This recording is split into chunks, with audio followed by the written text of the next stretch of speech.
Bishop Talbert Swan II is president of the Greater Springfield NAACP.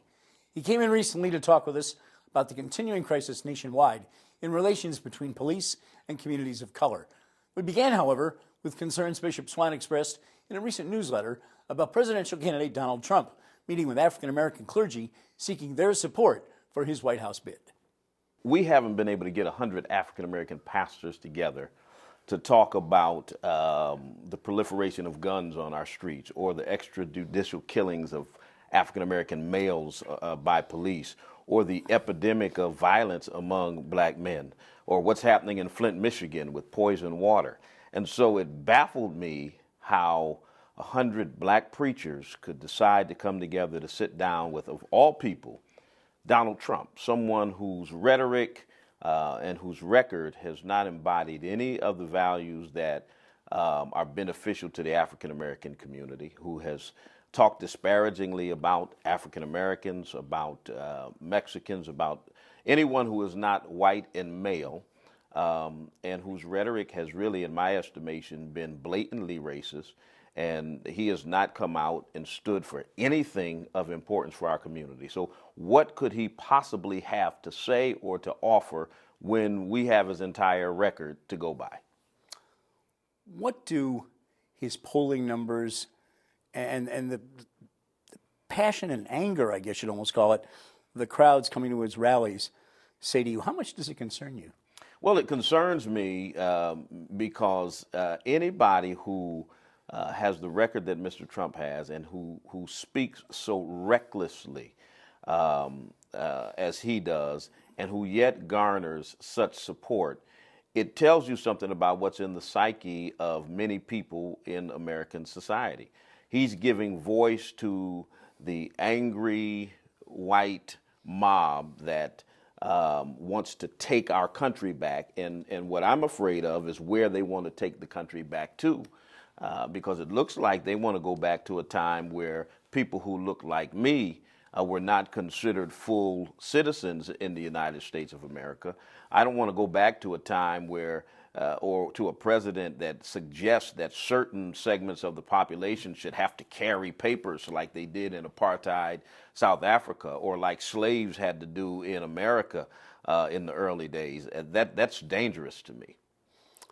Is there just a basic misunderstanding, do you think, among some, and that's perhaps a very bad way to put it, but among his supporters of where this country is, who makes up this country? Because we are such a mix of people from around the world, and yet you look at his rallies, and it's pretty much exclusively, as you're saying, white and a lot of white males. Well, you know, I don't think there's a misunderstanding. I think that racial polarization in this country is high, and I think the election of Barack Obama and his re-election really has revealed that and brought that out to the forefront. I just think that more and more today, people are more overt about racist ideas in particular, and so I think there's no doubt in my mind where they want to bring the country back to. They want to bring it back to a time where it was dominated by white males, that African Americans and Latinos and Asians know their place, that women know their place, and that white males are in charge. Go to another piece you wrote not long ago. You titled it "The Great Grand Jury Farce," and you talked a minute ago about extrajudicial killings. When a questionable police shooting of a victim of color, is sent by prosecutors to a grand jury for investigation, you point particularly to the case, just a heartbreaking case in Cleveland. Little kid with a toy gun. You look at that video, police basically drive up and execute him. Absolutely. It's in less than 2 seconds. The great grand jury farce. Well, you know, the process of using a grand jury is usually when a prosecutor has made up his mind that there is sufficient evidence to prosecute a case. The grand jury proceeding is a formality. Usually, if someone is arrested here, they're arrested, they're charged, and then if they want to bring it to the superior court, they'll impanel a grand jury. The prosecutor presents all of the evidence. The defense gets to present nothing. That's why they have the saying a prosecutor can prosecute a ham sandwich. If he wants an indictment, he can get an indictment. Now, the only time a prosecutor brings a case against a police officer to a grand jury is when he has no intention on prosecuting the officer and he wants to officially get a no bill. He wants to get no indictment by the grand jury so he can scapegoat the decision off to the grand jury and say, hey, I didn't just decide not to prosecute. The grand jury said the evidence wasn't sufficient, which is a farce.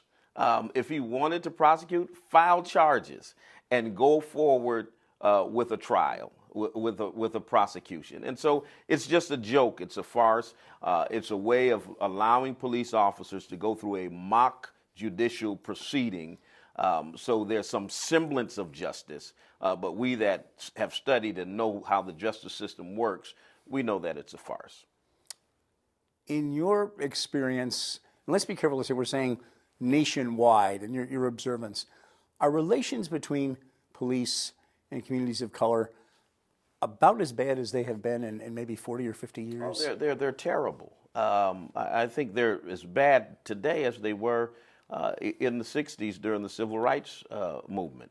There is absolutely little trust between communities of color and police departments across the nation.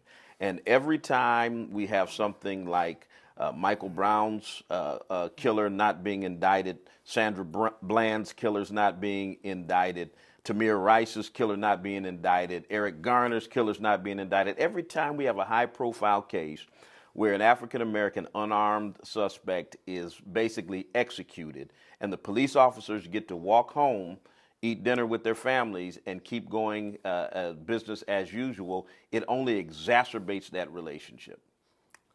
You say it points to the real potency of racism still in this country. Absolutely. It is a potent issue in our country. W.E.B. Du Bois said in his book, The Souls of Black Folk, over a century ago, he said the problem of the 20th century was the problem of the color line. It's like he was writing today more than 100 years later, because the problem in America, even today in 2016, is still the problem of the color line. Let's look at another area that's gotten a lot of attention in the last few weeks or so. In the entertainment world, it's a little different, but it's still, I think, serious and points to something out there that's just not working. All the major nominations for Oscars this year, and there were a lot of amazing performances by people of color, both in front of and behind the camera, and yet of the major awards, not a single one has an African-American or I think Latino nominee either. No one of color. Well, you know, whenever you pull out a photo album and put children in front of it, the pictures they gravitate to are the ones that they're in. People like to see themselves as part of the picture. Oscars So White is bad for our culture. It's bad for the arts. And what they're finding out, a new study recently came out, is it's bad for business because the ratings of the Oscars go down significantly when there are no people of color that have been nominated. And today, for the second year in a row, we've been blinded by the white. And what happens is when blind people can't see, they look away. That's what's happening to the Oscars now. That's what they're afraid of now, is that African Americans and Latinos and Asians and other people are not going to watch the Oscars. And it's a shame that when this issue is highlighted and you talk about the lack of diversity and you talk about racism in terms of the decisions that are being made, people get offended. Many of those that are part of the Motion Picture Academy were offended that racism would even be brought up. Like, how dare you bring that word up in terms of the decisions that we make? Well, not one film that highlights the life of an African American, not one writer, not screenplay, not one actor.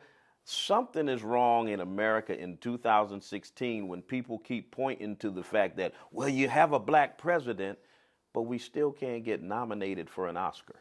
Bishop Talbert Swan, President, Greater Springfield NAACP, thanks for coming in. Always a pleasure and an honor to have you with us, sir. Thanks for having me.